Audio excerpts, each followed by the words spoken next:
आपको बता दें कि लामता थाना क्षेत्र अंतर्गत ग्राम बुढ़िया गांव का एक मामला सामने आया है, जहां एक परिवार ने ग्राम में ही निवासरत भुवनेश्वर रजक पर यह आरोप लगाया है कि उनके एवं उनके साथियों द्वारा विगत 13 फरवरी को मारपीट की गई, जिसकी सूचना थाना लामता में भी दर्ज कराई गई है। वहीं इस बारे में पूरे मामले के तह तक जानने के लिए जब मीडिया की टीम ने भुवनेश्वर रजक से चर्चा की तो उन्होंने सभी आरोपों को निराधार बताया। उन्होंने बताया कि घटनाक्रम विगत 13 फरवरी सुबह करीब 6 से 7 बजे की है।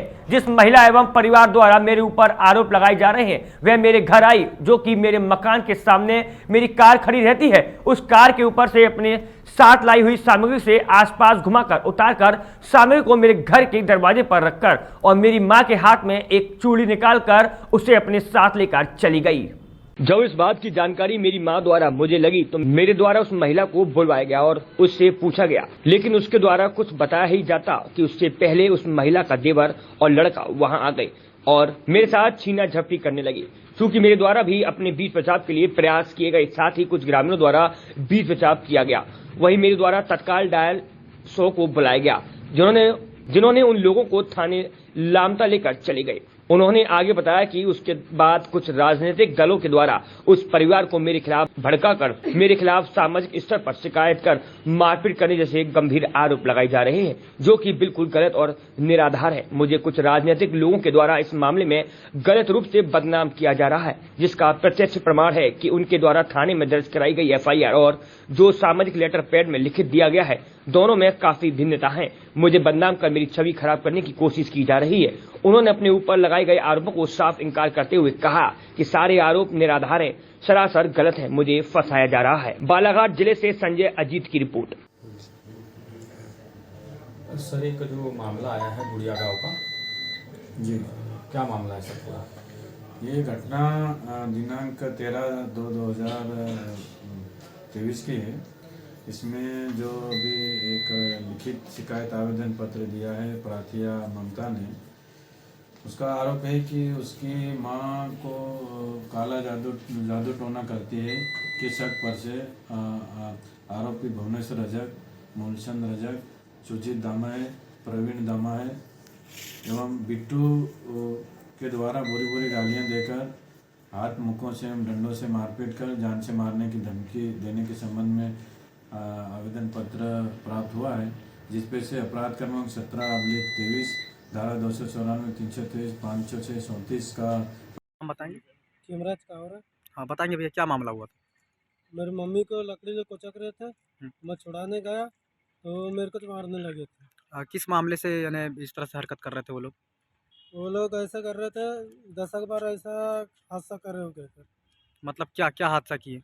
वो नारियल अम्मा ने सवेरे रख दिए थे। अच्छा, कहाँ? उनके गाड़ी के किनारे। किसने रखा था? मम्मी ने। मम्मी ने रखे थे। हाँ, उसका तबीयत खराब है, पूरा दिमाग किचन करते हैं उसको। यानी मानसिक रूप से बीमार है वो। हाँ। तो क्या कहा गया उन लोगों के द्वारा जो जो लोग आए थे आपके यहाँ? तो उन कह रहे थे ठोकर ठामना कर रहे हो कहकर, मारने लगे थे। जादू टोना कर रहे हैं करके। हाँ। अच्छा, फिर उसके बाद में आपके द्वारा क्या किया गया? तो मैं छुड़ाने गया तो मेरे को तो मारने लगे, तो पकड़ कर रखे थे। कितने लोग थे आप? मेरे पापा। नहीं, वहाँ पे कितने लोग थे जो मारने पीटने आए थे आपको?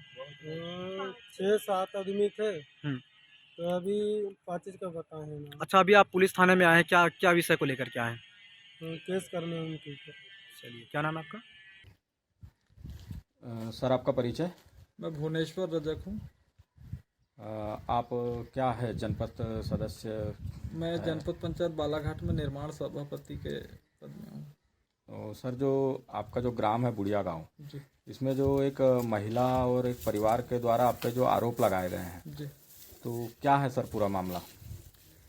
पूरा विस्तार से मैं आपको शॉर्ट में बताना चाहूँगा भाई साहब। क्या हुआ था, परसों के दिन की बात थी, मॉर्निंग में 5:30 पौने 6 बजे के आसपास की। जिस महिला ने आरोप लगाई वो महिला मेरे घर आती है और काले कपड़े में नारियल, अगरबत्ती, सिंदूर, कुमकुम, पूजा पाठ की सामग्री, कई लेटर उर्दू में लिखे हुए वो लेकर के मेरे गाड़ी के आसपास से वो ऐसा घुमाती है। उसके पश्चात वो मेरे सामने घर के कमरे में डालती है। कुछ आवाज़ होती है, माता जी निकलती है, माता जी के हाथ से वो चूड़ी निकाल करके चले जाती है। अब यहाँ पे वो घर चले जाती है। फिर हमने किसी से बुलवाए उसको और पूछताछ किए। यहाँ पे लगभग 25, 40, 50 लोग जमा हो गए थे।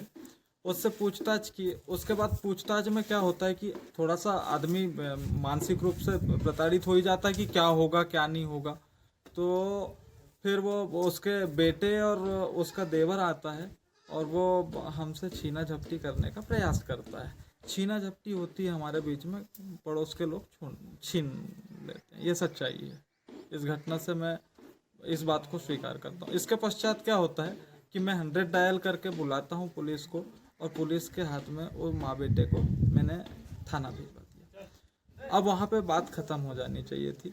मैं थाना गया। थाना जाने के पश्चात मेरे को टीआई साहब ने बोला कि ये सब बातों को आगे, छोटे छोटे विषय आगे बढ़ाने का कोई औचित्य नहीं है। तो मैं बोला ठीक है टीआई साहब, मैं भविष्य में ऐसी कोई घटना ना हो इस प्रकार की करके टीआई साहब को एक लेटर बना के दे दिया मैंने। उसके पश्चात टीआई साहब ने मेरे खिलाफ एफआईआर दर्ज कर लिया। मैं बोला ठीक है। अब उसके पश्चात होता ये है, क्योंकि मैं यहाँ का जनपद सदस्य भी हूँ और जनपद सदस्य जीता हूँ। मेरे जीतने के पश्चात भी यहाँ के लोगों ने यहाँ बलवा करने का प्रयास किया, क्योंकि यहाँ पे जातिवादी रूप से घेरने का प्रयास किया जाता है मुझे। अब जो जिनका क्या होता है कि कुछ बड़े समुदाय के लोग हैं बेचारे, उनको बरगला के आगे उनको सामाजिक रूप से प्रपंच रच करके प्रयास किया जा रहा है मुझे फंसाने का, महिला वाले प्रकरण में। लेकिन मैं आपको बता दूं, ना ही उसमें समाज का कोई रोल है, उसका मेरा ये पर्सनल विषय था। इसमें समाज को तो बीच में लाना ही नहीं था। दूसरी चीज़, इसमें हमारे कई बड़े नेताओं को घसीटा जा रहा है। ये बड़े नेताओं को कि इनके संज्ञान में मामला था, ये इनके संरक्षण में। भाई मेरे घर का मामला, उसमें किसी का संरक्षण कैसे हो गया? ये तो राजनीतिक प्रपंच रचा जा रहा है मेरे खिलाफ। इसमें जो सामाजिक स्तर पर मराल माली द्वारा एक आवेदन भी दिया गया है थाना प्रभारी महोदय को, उसके बारे में क्या कहना चाहेंगे? अब वो क्या होता है भाई साहब, समाज सुधार से तात्पर्य ये होता है कि आप अपने समाज के लोगों को सुधारना चाहिए कि ऐसी घटनाएं आपने की है किसी अनजान व्यक्ति के यहाँ जाकर के, ऐसी भविष्य में ना करो। ये समाज सुधार होता है। ये तो समाज बिगाड़ हुआ ना, कि आप गलतियां तो कर लो आप, उसके बाद क्या बोलते हैं कि महिलाओं से फंसवा दो, इससे फंसवा दो, उससे फंसवा दो। ये समाज के लोग ये वाकई में ये गलत प्रयास कर रहे हैं मेरे खिलाफ। यदि ये कर रहे हैं और ये हमारे नेताओं को भी प्रयास कर रहे हैं दबाव बनाने का। भाई नेता तो अपना काम कर रहा है, विकास कर रहा है, सब कर रहा है, नेता का क्या दोष है उसमें? उसमें सर आप पे ये आरोप लगाए गए हैं कि कुछ महिलाओं के साथ में एक बच्ची भी बयान दे रही है कि उसके साथ में भी आपने छीना झपटी की है, धकेला है। मैं आपको रियलिटी बताऊं भाई साहब, ये जिस महिला को इन्होंने बताया कि इससे छीना झपटी करी है, उस बच्ची से छीना झपटी करी है, आपको रियलिटी बताऊं, इस माता जी के मंदिर में खड़े रह करके मैं वीडियो के माध्यम से अभी पहली बार उस महिला को और उस बच्ची को देखा। मैं तो पहचानता भी नहीं था कि ये किसकी बेटी है।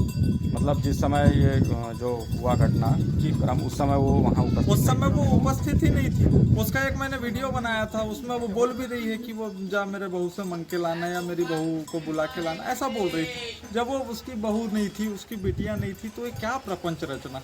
ये तो सामाजिक रूप से सामाजिक तूल दे करके मेरे खिलाफ कुछ लोग राजनीतिक हथकंडे द्वारा मुझे फंसाने का प्रयास किया जा रहा है। मतलब जो आपके ऊपर में आरोप लगाए जा रहे हैं वो निराधार झूठे आरोप लगाए जा रहे हैं मुझ पे, और मुझे भविष्य में भी ऐसे कई बार फंसाने का प्रयास किया जाएगा, और इसके पहले भी कई बार फंसाने का प्रयास किया गया। चूंकि राजनीतिक रूप से ये मुझे नहीं फंसा पा रहे हैं, अब ये सामाजिक रूप से और ऐसे महिलाओं के द्वारा मुझे फंसाने का हमेशा प्रयास करते थे और प्रयास करते रहेंगे, तो भी ये सफल नहीं हो पाएंगे।